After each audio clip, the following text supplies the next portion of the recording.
नमस्कार स्टूडेंट्स। तो banking chapter है ना। कई लोगों को ये थोड़ा मुश्किल लगता है, पर यकीन मानिए इसमें पूरे नंबर लाना बहुत आसान है। चलिए आज हम इस चैप्टर को पूरी तरह से समझते हैं और देखते हैं कि इसके सवालों को चुटकियों में कैसे हल किया जा सकता है।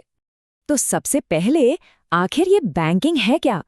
बहुत ही सिंपल कॉन्सेप्ट है सच में। सीधे शब्दों में कहें तो बैंक का काम क्या होता है? लोगों से पैसा लेना, यानी डिपॉजिट्स, उसको सुरक्षित रखना और फिर जरूरतमंद लोगों को उधार देना। बस यही है बैंकिंग। अब देखिए, भारत में मोटे तौर पर दो तरह के बैंक हैं। एक है सबका बॉस सेंट्रल बैंक, जैसे हमारा रिजर्व बैंक ऑफ इंडिया। इनका काम देश की इकोनॉमी संभालना है, सोशल वेलफेयर देखना है। और फिर आते हैं कमर्शियल बैंक्स, जैसे एसबीआई, एचडीएफसी, जहां हम सबके अकाउंट्स होते हैं। इनका मेन फोकस प्रॉफिट कमाना होता है, हम लोगों से डिपॉजिट्स लेकर। तो ये रहा हमारा आज का प्लान। हम बेसिक से शुरू करेंगे, फिर दो जरूरी फॉर्मूले देखेंगे और उसके बाद अलग अलग तरह के सवाल सॉल्व करेंगे। मैच्योरिटी वैल्यू निकालना, पी निकालना और हाँ, सबसे ट्रिकी एन यानी टाइम निकालना। और लास्ट में एक प्रैक्टिस क्वेश्चन भी होगा। तो चलिए शुरुआत करते हैं सेक्शन 1 से। सबसे पहले इस चैप्टर की नींव को समझते हैं। आखिर ये रिकरिंग डिपॉजिट अकाउंट होता क्या है? तो ये रिकरिंग डिपॉजिट या आरडी अकाउंट आखिर है क्या? सोचिए, ये एक तरह के डिजिटल गुल्लक जैसा है, जिसमें हर महीने एक तय की हुई रकम, मान लीजिए 500 रुपए, जमा करते रहते हैं एक पहले से तय समय के लिए, और बदले में बैंक उस पर ब्याज देता है ना आसान? ओके, अब आते हैं इस चैप्टर के सबसे जरूरी हिस्से पर। ध्यान से सुनिए। पूरे चैप्टर में चाहे जैसा भी सवाल आए, उसको सॉल्व करने के लिए सिर्फ और सिर्फ दो फॉर्मूलों की जरूरत है। ये इस चैप्टर के ताले की मास्टर कीज हैं, समझ गए?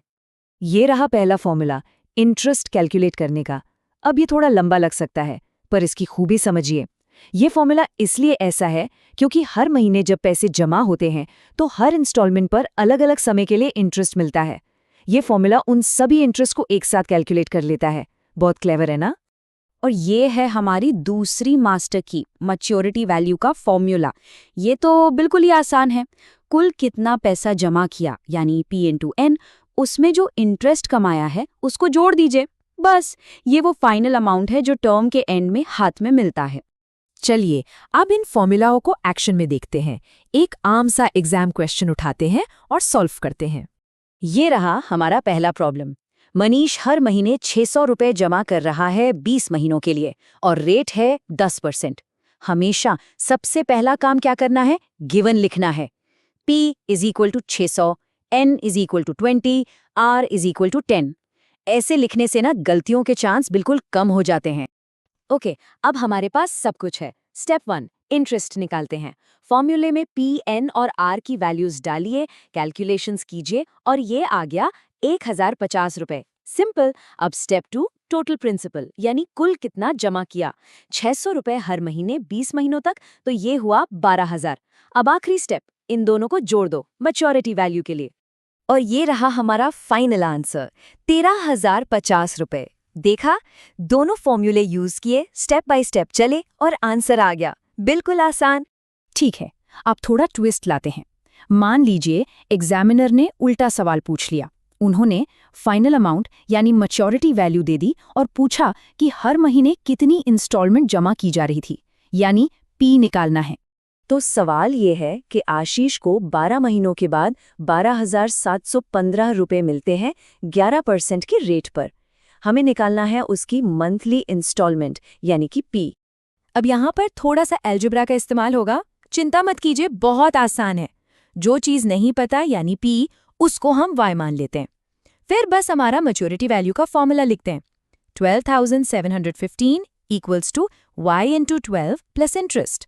और हाँ, इंटरेस्ट को भी Y के टर्म्स में एक्सप्रेस करना होगा। फिर तो बस एक सिंपल इक्वेशन सॉल्व करनी है। और जब हम इस इक्वेशन को सॉल्व करते हैं तो Y की वैल्यू आती है 1,000 रुपए। तो मतलब आशीष हर महीने 1,000 रुपए जमा कर रहा था। देखा, हमने प्रोसेस को रिवर्स इंजीनियर कर लिया। ओके, अब तैयार हो जाइए इस चैप्टर के फाइनल बॉस के लिए, वो सवाल जिसमें अक्सर स्टूडेंट्स थोड़ा फंस जाते हैं, टाइम पीरियड यानी N निकालना। तो प्रॉब्लम है 400 रुपए की मंथली इंस्टॉलमेंट है, 8% रेट है और मैच्योरिटी पर 16,176 रुपए मिल रहे हैं।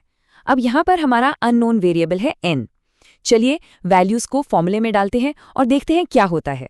और ये देखिए, जैसे ही हम सब कुछ सेटअप करके सिंप्लीफाई करते हैं, हमारे सामने आती है एक क्वाड्रेटिक इक्वेशन। हाँ, n² + 301 n - 12132 = 0।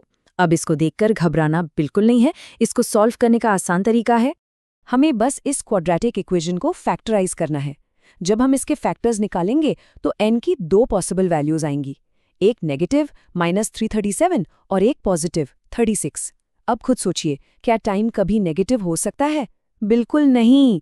इसलिए हम हमेशा पॉजिटिव वैल्यू को ही अपना आंसर मानेंगे।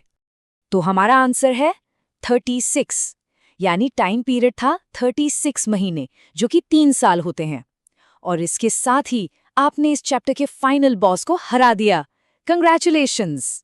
तो देखा, हमने हर टाइप का प्रॉब्लम, MB निकालना, P निकालना और N निकालना सब सीख लिया। अब प्रैक्टिस करने की बारी है।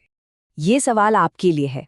मिस्टर रिचर्ड का केस है, 3 साल का टाइम है, 7.5% रेट है और उनको इंटरेस्ट मिला है 8,325। आपको मंथली इंस्टॉलमेंट और मैच्योरिटी अमाउंट दोनों निकालने हैं। अब इस स्क्रीन को पॉज कीजिए, इसको सॉल्व करने की कोशिश कीजिए और अपना आंसर नीचे कमेंट्स में ज़रूर लिखिए। ये आपकी अंडरस्टैंडिंग टेस्ट करने का बेस्ट तरीका है। तो उम्मीद है कि इस पूरी गाइड से बैंकिंग चैप्टर आसान लगा होगा। अगर ये आपके लिए हेल्पफुल था तो ऐसे ही और स्टेप बाय स्टेप गाइड्स के लिए हमारे YouTube चैनल स्टडी स्लाइड को सब्सक्राइब करना बिल्कुल मत भूलिएगा। मिलते हैं अगले टॉपिक के साथ।